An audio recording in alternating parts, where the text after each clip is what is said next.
তিন ধাপে বিজেপির প্রার্থী বাছাই, মন্ডল জেলা নেতৃত্বের সঙ্গে প্রার্থী বাছাইয়ে সমীক্ষক সংস্থা।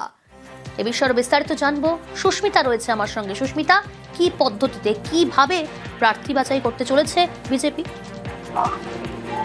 দেখো, প্রার্থী বাছাইয়ের কাজ ইতিমধ্যেই শুরু হয়েছে। মূলত তিনটি ধাপে প্রার্থী বাছাই করা হবে এবার বঙ্গ বিজেপি।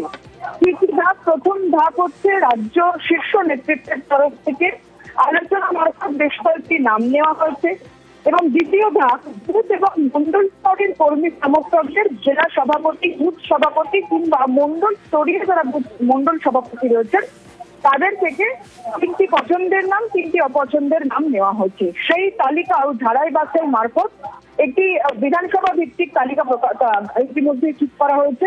তার পাশাপাশি তৃতীয় ধাপে বেশ কয়েকটি প্রায় 3 থেকে 4টি সমীক্ষক সংস্থা, সেই সংস্থা বেসরকারি সমীক্ষক সংস্থা, তারা বিধানসভা কেন্দ্র ভিত্তিক সমীক্ষা করছেন যে জেলা সভাপতি বা জেলা বা বুথ স্তরীয় যে সমস্ত নাম জমা পড়ছে বা রাজ্য নেতৃত্বের তরফ থেকে যে সমস্ত নাম জমা পড়ছে, এলাকায় তাদের গ্রহণযোগ্যতা কতখানি, এলাকায় তাদের কাজ কতখানি, বিজেপির সঙ্গে তারা কতদিন ধরে যুক্ত বা মনুষ্য সমাজে তাদের গ্রহণযোগ্যতা কতখানি রয়েছে। এই তিনটি ধাপ মিলিয়ে যে তিনটি প্রার্থী তালিকা নির্ধারিত হবে রাজ্য নেতৃত্বের তরফ থেকে, সেটা পৌঁছবে দিল্লি, এবং দিল্লিতে গিয়ে দুটি বৈঠক হয়। সাধারণত বিজেপি এটাই নিয়ম, প্রথম বৈঠকটি হয় দিল্লি নেতৃত্বের সঙ্গে এবং দ্বিতীয় বৈঠকটি হয় দিল্লির নেতৃত্বের সঙ্গে রাজ্য নেতৃত্বের। সেই মারফত 294টি আসনের প্রার্থী তালিকা নির্ধারিত হয়, সেই মোতাবেক এবারও হবে। এবং এই তিনটি ধাপ অর্থাৎ রাজ্য নেতৃত্ব, জেলা, বুথ এবং মন্ডল স্তরীয় নেতৃত্ব এবং সমীক্ষক সংস্থা, এই তিনটি ধাপে প্রার্থী নির্ধারিত হবে। তার পরবর্তী সময় প্রার্থী তালিকা বা যেখানে ফাইনাল প্রার্থী তালিকা সেটি প্রকাশ করা হবে। এবং বিজেপির যারা শীর্ষস্থানে নেতৃত্ব রয়েছেন ইতিমধ্যেই কাজ শুরু হয়ে গিয়েছে, কাজ প্রায় শেষের পথে, এবং কিছুদিনের মধ্যে সেই প্রার্থী তালিকা পৌঁছে যাবে দিল্লিতে। শেষ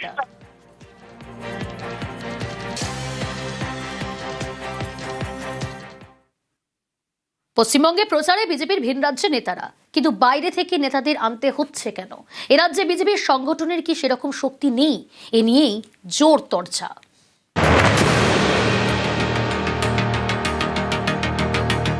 বঙ্গের রাজনীতি ভোটে গরম, শাসক থেকে বিরোধী কেউই 1 ইঞ্চি জমি ছাড়তে নারাজ। এই পরিস্থিতিতে প্রচারের ঝাঁঝ বাড়াতে বাংলায় আসছেন বিজেপির ভিন রাজ্যের নেতারা।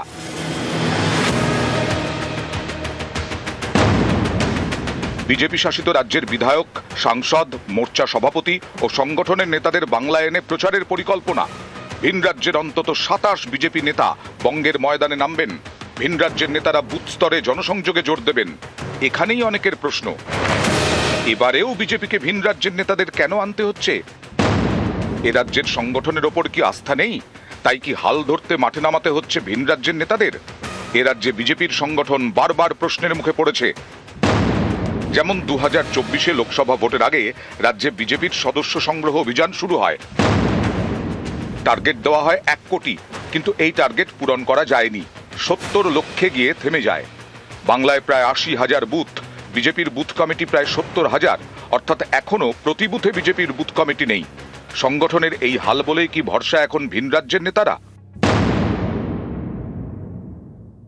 গুজরাটের ভোট প্রচারে আমি গেছিলাম, জিতেছে বিজেপি, কি আমার জন্য জিতেছে না? আমাদের সর্বভারতীয় নেতা আছে, তৃণমূলের নেই। আমাদের প্রধানমন্ত্রীর মতো স্টার ক্যাম্পেনার আছে, আমাদের অমিত শাহজির মতো স্ট্র্যাটেজিস্ট আছে, তিনি আসবেন।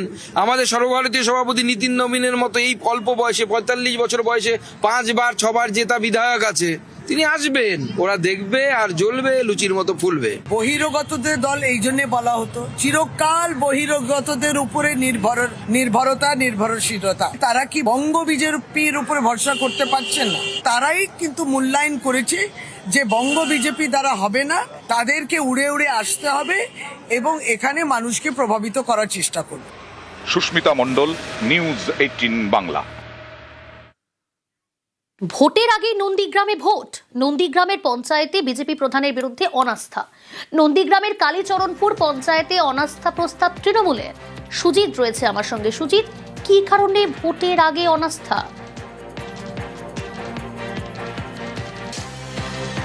দেখো, অনাস্থা আনাটা এখানে স্বাভাবিক, কারণ এখানে 17টি আসন কালীচরণপুর গ্রাম পঞ্চায়েতে, তার মধ্যে 10টি আসনে জয় পেয়েছিল তৃণমূল, 7টি আসনে বিজেপি জয়লাভ করে।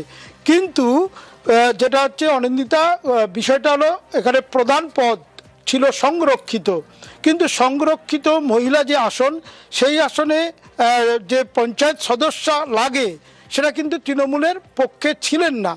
যিনি ওই আসনে জয়ী একজন, যিনি প্রধান হয়েছেন, তিনি যেমন বিজেপির, তেমন একজন সাধারণ পঞ্চায়েত সদস্য, তিনিও সংরক্ষিত আসনে জয়ী হয়েছেন। দুটি যে সংরক্ষিত আসন, দুটোই বিজেপি জয় করেছিল 7টি আসনের ফলে। তার ফলে প্রধান পদে বিজেপির যিনি জয়ী তিনি বসে রয়েছেন, দীপালি দেবী। অন্যদিকে উপপ্রধানের পদ কিন্তু তৃণমূল পেয়েছে, সেটা সংরক্ষিত নয়।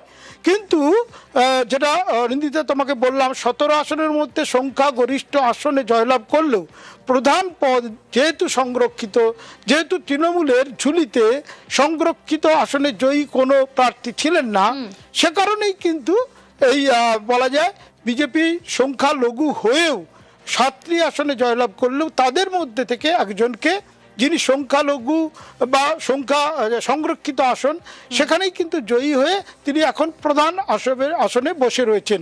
অর্থাৎ ক্ষমতা বেশি থাকলেও সংখ্যার হিসাবে শুধুমাত্র প্রধান পদ সংরক্ষিত, তাই বিজেপির প্রধান এই গ্রাম পঞ্চায়েতের প্রধান পদে রয়েছেন। অনিন্দিতা। সুজিত, আমি প্রিয়াঙ্কা রয়েছি তোমার সঙ্গে। বেশ, ভোটের আগেই নন্দীগ্রামে ভোট। নন্দীগ্রামের পঞ্চায়েতে বিজেপি প্রধানের বিরুদ্ধে অনাস্থা। নন্দীগ্রামের কালীচরণপুর পঞ্চায়েতে অনাস্থা প্রস্তাব তৃণমূলের, বিজেপি প্রধানের বিরুদ্ধে অনাস্থা প্রস্তাব তৃণমূলের। বিজেপির পঞ্চায়েত প্রধানের বিরুদ্ধে দুর্নীতি সহ একাধিক অভিযোগ। তৃণমূলের অভিযোগ অস্বীকার বিজেপির পঞ্চায়েত প্রধানের। সংখ্যাগরিষ্ঠতা থাকা সত্ত্বেও আমরা বিজেপি সমর্থিত সংরক্ষিত আসনের জয় দীপালি দাসকে আমরা প্রধান হিসাবে মেনে নেয়, কিন্তু পঞ্চায়েতের আইনকে তোয়াক্কা না করে উনি ওনার মর্জি মতো কাজকাম করছে। সেই মোতাবেক আমরা আজকের ওনার বিরুদ্ধে আমরা অনাস্থা নিয়ে আসলাম, যাতে আগামী দিনে আমাদের পঞ্চায়েত সচলভাবে আমরা চালাতে পারি। কতজন সই করলেন? আমরা 11 জন সদস্য মিলে অনাস্থা প্রস্তাবে সই করেছি। বিরোধী দলরা যদি আমাকে যে আমি দুর্নীতি বা দুর্নীতির সম্মুখীন বা আমি কোনো কাজ করেছি, এতে আমার কোনো সমস্যা নেই। আমি তো কোনো করি না, এখানে দুর্নীতি করে বসে থাকি না। দল বার্তা দেবে, আমার কোনো সমস্যা নেই। 17 আসনে নন্দীগ্রামের কালীচরণপুর পঞ্চায়েত, আর সেখানে পঞ্চায়েত সংরক্ষণের জেরে পঞ্চায়েত প্রধান হন বিজেপির সদস্য। সংরক্ষিত অন্য একটি আসনে জয়ী বিজেপির সদস্যের তৃণমূলের যোগ। বিজেপির প্রধানের বিরুদ্ধে 11 সদস্যের অনাস্থা প্রস্তাব। কালীচরণপুর গ্রাম পঞ্চায়েতে এককভাবে সংখ্যাগরিষ্ঠতা লাভ করেছিল তৃণমূল কংগ্রেস। তার উপরে যেহেতু একজন এসসি সম্প্রদায়ভুক্ত জয়ী পঞ্চায়েত সদস্য আমাদের তৃণমূল কংগ্রেসে যোগদান করেছেন, ফলে ওই গ্রাম পঞ্চায়েতে তৃণমূল কংগ্রেসেরই কিন্তু এবার প্রধান হবে। পশ্চিমবঙ্গের পঞ্চায়েতগুলোকে বাঁচানোর জন্য আইন করেছেন যে 3 বছরের আগে অনাস্থা করা যাবে না, কিন্তু সেই আইনকে তোয়াক্কা না করে এখানকার তৃণমূলে যারা আছে তারা ভাবছে যে খবরের শিরোনামে আসতে হবে। ভিডিও ব্যবস্থা নেবেন নিশ্চিত, যে ছাগল কেনা বেচা না করে মাঠে ঘাটে খাটুন, না হলে আপনাদের ভবিষ্যৎ অন্ধকার।